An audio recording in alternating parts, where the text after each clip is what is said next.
Good day, everybody. Welcome to today. Whatever today might be, whenever you're seeing this. Either Wednesday or Thursday. Probably Thursday. Maybe Wednesday. Who knows? Who cares?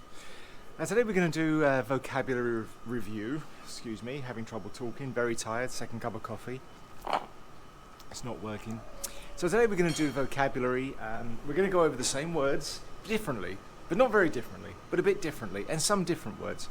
Now I've been through the exam in and out, and there is a long vocabulary section. There's also other sections that use vocabulary in a different way. So basically, grammar's been added, but effectively added as vocabulary. Yeah. Okay, so what we're going to do is we're going to do another crossword and a quiz. Because I thought that's the best way of making sure that you remember this stuff. Now the crossword's a bit easier this time and a bit different.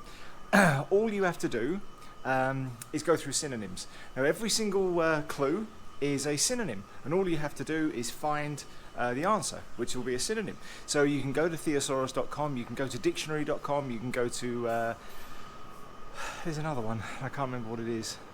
I think synonym, thesaurus, I don't know, but you can go on them, look up the words, and it should be pretty straightforward.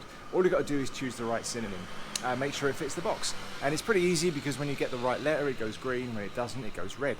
So it's pretty straightforward this time. So there's about 40 clues to go through, and then when you do the quiz you've got to do 10 antonyms. So I need you to go on and find antonyms for the same words so that you really remember these words, okay?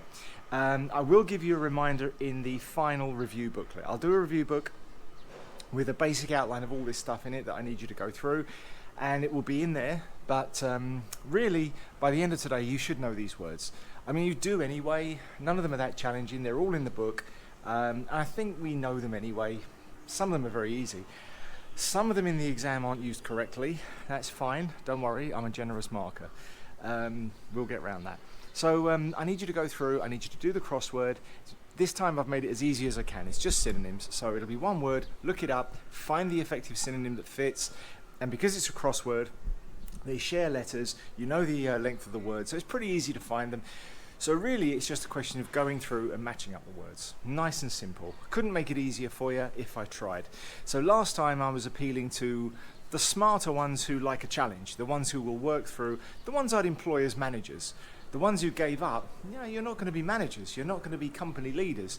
But we don't want you pushing a broom. It's a bit early to give up on you completely. So I've done this one to make it a little easier, so we're appealing to the middle of the class downwards, rather than the middle of the class upwards. But bear in mind, guys, the ones who gave up with it, who are dreaming of management and company director roles, no, not at all. Unless you get your stuff together, you sort yourself out and you start driving forwards and you start leading and you start completing assignments and taking the initiative, you won't be a company leader, okay? So think about that. Nobody wants leaders who can't lead. Nobody. So, make sure you complete this exercise. Go through it on your own, or you can do it in groups, I guess, but make sure that you're contributing. Again, leaders, successful people, they don't waste time letting other people do all the work. They lead from the front. As an example of that, when I was a manager in a small company that we just sold furniture, I always did the rota of who cleans out the toilet, and I always put myself on the top because that's just what you do. Now it's considered unusual management technique. At the time, it was just basic human decency. You know, you make a rota, you put yourself at the top. You lead by example. That used to be back in the sort of 80s when I came from. That was normal. Everybody did that. You know, we put ourselves at the top. We don't show anyone that we're, lazy or useless. We just get in there and do it with everybody else. Now it's considered unusual because we've lost so much. And we really have. And on that subject, somebody was talking to me about the woke agenda in movie telling. We were talking about Marvel, how Marvel's changed. I'm just going to touch on this briefly because I think it's relevant to what's going on around you at the moment. We were talking about Iron Man and Thor. Now, if you go back to those movies, in both cases, the characters are arrogant and spoiled. Okay, we know that. Arrogant, spoiled little children who've been given everything they've ever had. Thor especially has been born to this role. He's a living god. Sorry, hang on a minute.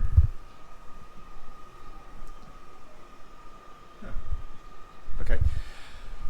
Didn't look like it was recording. Thor is a living god. He's been born into the role. He's been given powers. He's been given abilities beyond everybody else. Iron Man was born into this. Tony Stark was given everything by his father. World-class education. Yeah, he's got some gifts, some talents, but you know, they were all expanded on by money. So these people are pretty useless. But the movies were smart enough to know we've got to take all that away from you. And they did. They broke the characters down to the basics. We took away all of Thor's abilities and we put him in a strange town in the middle of nowhere. And that wasn't a mistake. That wasn't a random circumstance. They put him in the middle of nowhere. He's lost and he's got nothing. The town had nothing.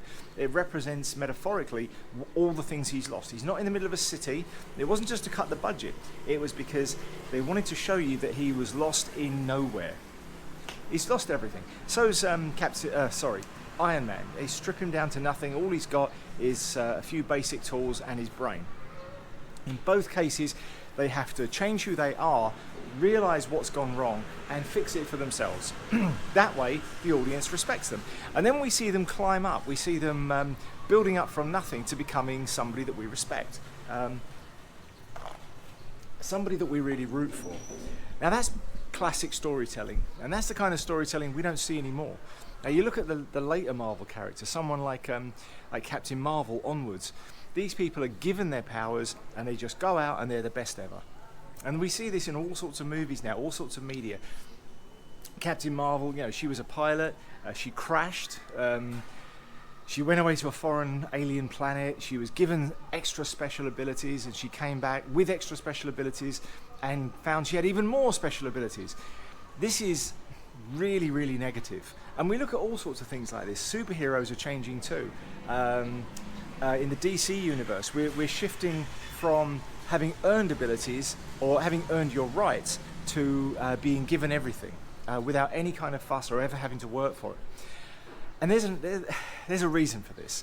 Now, they're talking about the Great Reset. We're talking about moving from the model of capitalism to socialism. Okay? Now, in capitalism, you have to work hard. If you want anything, it's a meritocracy. You get it by working for it, by earning it, by having the ability to achieve something. You know, if you want something, build it. That's the old storytelling. Now, with socialism, the idea is that you won't have to work for anything. We're going to give you everything. But they'll choose what to give you. You're not going to be special anymore. No one's going to be special. They'll give you the illusion that you are, but you're not going to be because you're never going to have to earn anything. This model never works.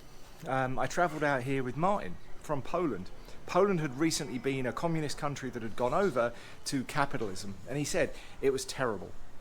Nobody worked, nobody tried. Everybody just did the bare minimum to get by. They'd go to work, do 5 or 6 hours at work, be as lazy as possible, be unproductive and come home, because what was the point? So we never got any more, we never got any better, nobody earned a bonus, nobody cared about what they did, and Poland became the poorest country in Eastern Europe, one of the poorest countries in Eastern Europe, and it collapsed. And eventually the socialism out there collapsed because nobody was supporting it, and they went back to capitalism. But by then it was too late. The country was destroyed, the economy was a wreck, and everybody had to leave. So all the Poles went out into other parts of Europe to try and get some money. Martin ended up in England. He worked there for, I think, 12 years. Couldn't make a go of it, so he ended up going to Australia. And that's what happens with socialism, because nobody has to try. And that's what we see in the movies. They're trying to promote the idea of socialism, that you're not going to have to try to be special, you're going to be given special. And we see this all through the American system on the left. But don't you buy into it. Please, don't buy into it. You've got to try for yourself. You've got to earn everything for yourself. Fine, if you really want to be a socialist, that's great. Really, that's great.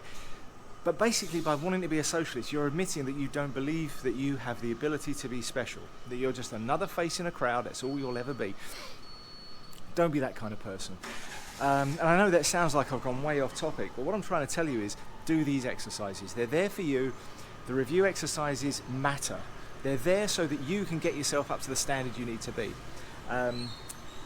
Even under socialism, the poorest, the weakest, the lowest achievers. Well, in socialist Germany in 1930s onwards, the lowest achievers were executed. They were got rid of. They called them useless eaters, and they executed them because they were just useless. They didn't give society anything. your value will be 0, but society will expect value from you. So be careful of that. Either way, it doesn't pay to do nothing. It pays to be the best person you can be. So all of these changes that we're seeing in the world, they're going to come to nothing. Eventually, everything does. Everything collapses eventually and gets replaced. But you need to be the best person you can be.